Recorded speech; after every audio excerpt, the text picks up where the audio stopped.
Merci Philomène. Aujourd'hui, plusieurs États possèdent des armes nucléaires capables de détruire l'humanité entière en quelques heures.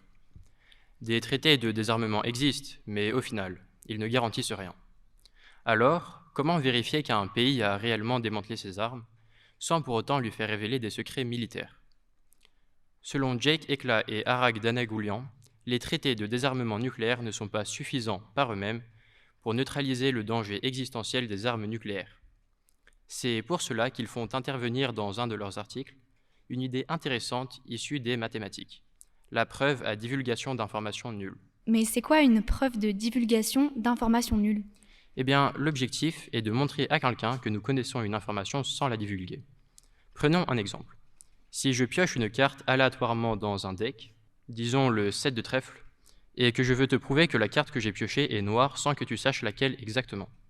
Une solution simple consiste à choisir les 26 cartes rouges du deck et de te les montrer. Tu sauras avec certitude que ma carte est noire, mais rien d'autre.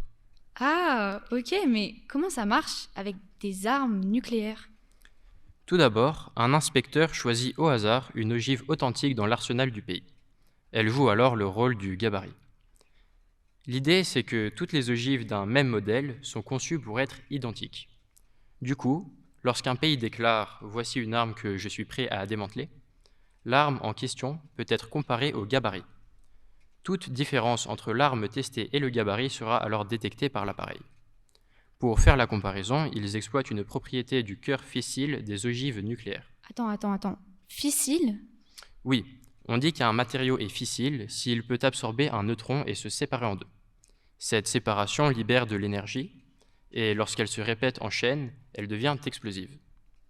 Ainsi, chaque isotope a sa propre signature d'absorption, ce qui veut tout simplement dire qu'il absorbe des neutrons à des énergies différentes.